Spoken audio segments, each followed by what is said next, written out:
Hey there, welcome back to the Mahina Cardigan Knit Along. I'm Jana with Purl Together, and in this week's video, we're going to talk about the lace section. So, if you're on track, and it's okay if you're not, these videos will be available for you whenever you're ready. But we have knitted the yoke, we've done our increases, we've done the separation for the sleeves, and I did take the bows out because it was a little tight. I wanted to try it on. So try it on if you want. Now, the one thing I want to talk about first is several people at Knit Night, at Patron Knit Night, asked me about knitting the sleeves first because they thought maybe they wanted to make the cardigan a little bit longer, but they wanted to make sure they had enough yarn. So that is an option. I'm going to be doing the tutorials in the order that the pattern is written. So we're not to the sleeves section for that yet. But that is an option. If you want to go ahead and pick up and, you've knitted sweaters before and you're comfortable doing that, you could pick up, knit the sleeves, and then see how much yarn you have left over for the body. Now, the pattern calls for about 4 inches from the underarm to here where we're going to start the lace. I did more like 6, but I knew I had enough yarn. So let's talk about that for a minute. First of all, the generous people at Barocco sent me a couple extra balls for swatching and videoing and so forth. So I knew that I would have enough yarn. However, if I only ordered enough yarn for the size that I'm knitting and I wasn't sure, I'll tell you what I did.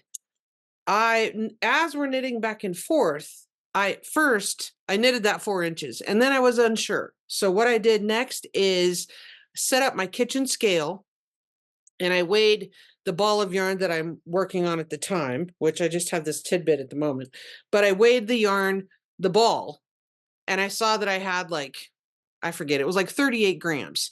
Then what I did was I knitted stockinette down and I purled back. So that's 2 rows worth of knitting down and back.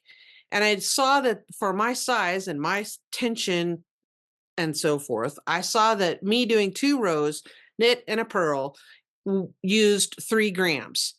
So then I knew based on my row gauge, I have 7 rows per inch. I knew by doing some simple math that that was going to require another inch worth of knitting or 7 rows at 3 grams for 2 rows would take me 10.5 grams that I would need per inch extra of length. Does that make sense? Let me put a little slide with the math. Okay, so hopefully that makes sense. Drop me a comment down below if you're unsure what I just said. But you could go ahead and knit the sleeves, okay? Then you could decide that you wanted a little extra for length. We know that if you know your row gauge, you can figure out that the lace is going to be 25 rows. And for me, my row gauge within the lace was the same as my row gauge with the stockinette stitch. And I know that because I swatched the lace section at the same time I swatched the stockinette. Okay, so for me, that was the same. So if you knitted the sleeves first and then you calculate how much yarn you have left and you do those 4 inches, right? Do the sleeves, then you're going to know that the lace section's 25 rows on the chart. And then you're going to have, was it 1.5 inches or 2 inches worth of ribbing? And you can calculate that. And then you're going to have your cast off, which will be a little more, depending on what type of cast off you choose. So do you see what I'm saying? You could figure this out if you really want to know if you have enough yarn. Okay, just wanted to cover that because several people have asked. All right. The next thing I want to talk about is if you're new to chart reading, when we're knitting back and forth. So what that means is you're going to start at the chart. It's opposite from the way that we read. So you're going to start at the chart from the lower right-hand corner, and you're going to go across to the left in the same way that you knit, in the same way that you knit your stitches from right to left, going across your needle. Now, as I'm pointing, I'm not sure if YouTube, when I post the video, maybe it's backwards. So don't trust my pointing, trust my words. On that note, I also have a whole other video about how to read a knitting chart, both in the round and when we knit flat back and forth. So I will link that below in the video description. And also it'll be up here in a corner that you can click. If you want to pause right now and go watch that, you could. So when we're knitting back and forth, you're going to start at the bottom right-hand corner of the chart and follow the squares going across. Then you're going to purl back.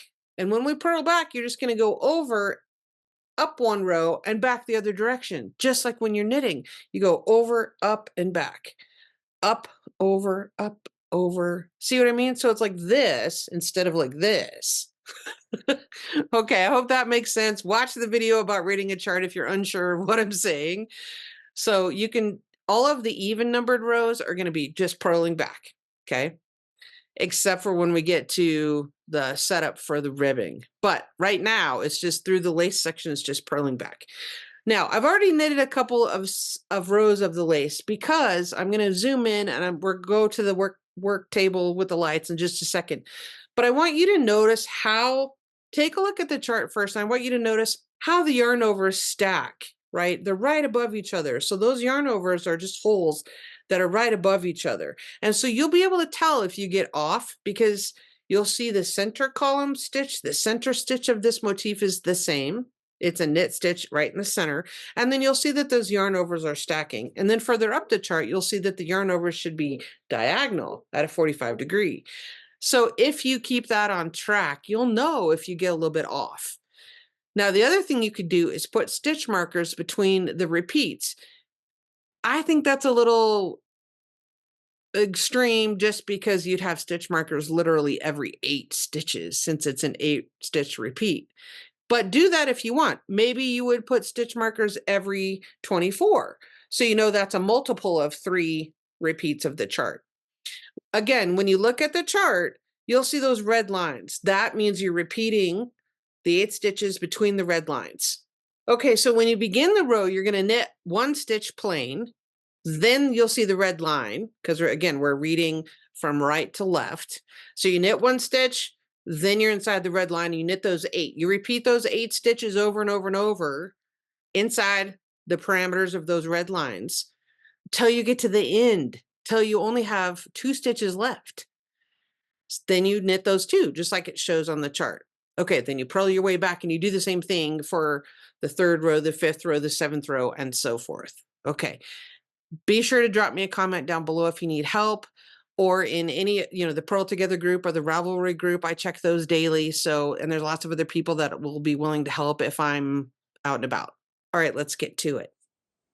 Okay, the other thing I wanted to mention in the introduction is be sure to count your stitches. Count the stitches on your needle before you start the lace section. Otherwise, you may be, tinking back stitch by stitch if you find out that they're wrong.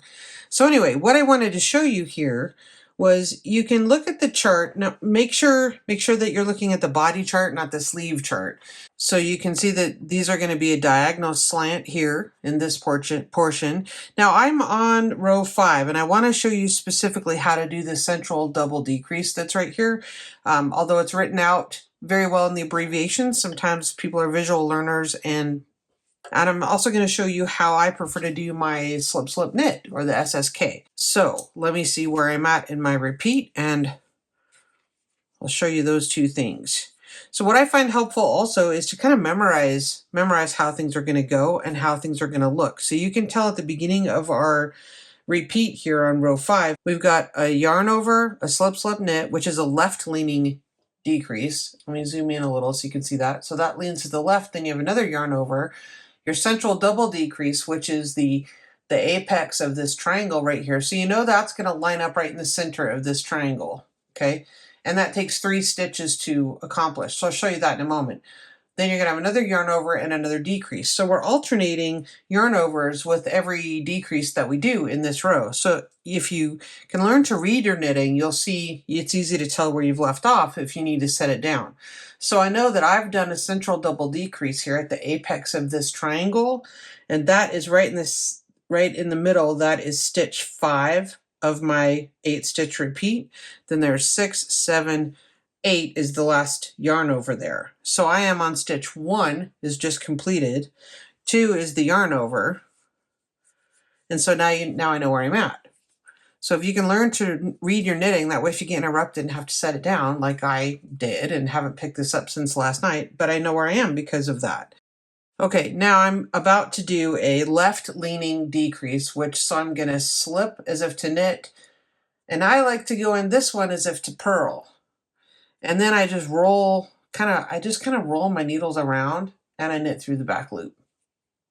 Now, technically, if we were going to do this the way that the pattern is written, she slips them both knitwise together, which you can certainly do. Let me take this back out and I'll show you the way the pattern is written. That's just my preference. The designer slips them both knitwise together like that, then knits into the back loop.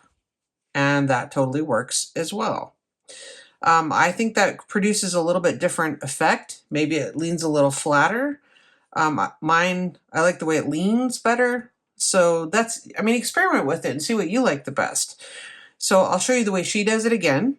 She slips 2 stitches knitwise, insert the point of the left needle through the fronts like this, and then she knits them together. Okay, now that does produce a little bit more of a flat, open result because you're rotating that 180 degrees when you slip them both together. I like to go slip the first one as if to knit. I go into the second one like I'm going to purl, then I knit them both through the back loop. I think what that does is it puts the first stitch on top rather than the second stitch being on top. So you can experiment with that and decide what you like the looks of the best. That's just my personal preference. Then we're going to do another yarn over, which is just wrapping as if to knit, just wrapping counterclockwise. Then we're going to do the central double decrease. So the way we do that is slip 2 stitches together as if you're knitting them together. Then you're going to knit the next stitch. And I don't wrap this very tightly because I need to have some room. So there's the wrap. Then I go in underneath the 2 that I slipped together and lift those over. Now what that does is it makes everything flat. And you can see that that second stitch is flat on top. So let me take this out and I'll show you that again. So I have taken that out and I've caught the stitch that I almost dropped. Okay. So what we want to do here is we slip, don't forget my yarn over that I almost lost, slip these first 2 together, knit the next stitch, okay, knit the next one. Now this is my yarn over, so I want to make sure not to catch that. Keep that separate and then lift these 2 stitches that you slipped together, lift those 2 over the top. There you go. Okay. Hopefully that makes sense. Then we're going to do another yarn over, knit 2 together, which creates a right leaning increase. Okay. Right leaning increase and another yarn over. And that would be the end of the stitch repeat. Now, if you wanted to put in markers, you could totally, like I mentioned in the introduction, you could put in markers at the beginning and do, say, 3 repeats of 8, and then kind of keep track of where you are, and that makes it easy to double check. If you end up at the end of the row and your stitch count is off and you're not ending, like on row 5, for example, you should be ending with a yarn over and then 2 plain stitches that are on the left side of that red line. So I hope that makes sense. Let me knit a little bit more and then I'll show you that central double decrease one more time. Okay. Slip the first 2 as if to knit. Knit the next one, being careful not to pull the yarn over too far over, and then slip those 2 stitches over the one you just knitted. And that will put that center stitch right lined up on top. So I hope that helps. Okay, so you can double check that things are lining up properly. You know you're going to be off on this row, particularly if you're not doing your central double decrease at the top of the triangle. You can also make sure that this knit stitch right here, this knit stitch is going to be right in the center of this V. That's the V that's created with the yarn over. This knit stitch, which is actually stitch 1 of your 8 stitch repeat, that's right in the center of the column here. So you can read your knitting that way too, okay? And you know that this is going to lean to the left because that's the way that your yarn overs are going, to the left, and this one leans to the right because it follows the angle of these yarn overs. So you can see how those are going to stack on top of each other, and you can double check your work that way. Okay, again, I would be really happy to see your work in progress. Head over to Ravelry or the Facebook group, post a picture, let me know how things are going for you. I'd love to see your work.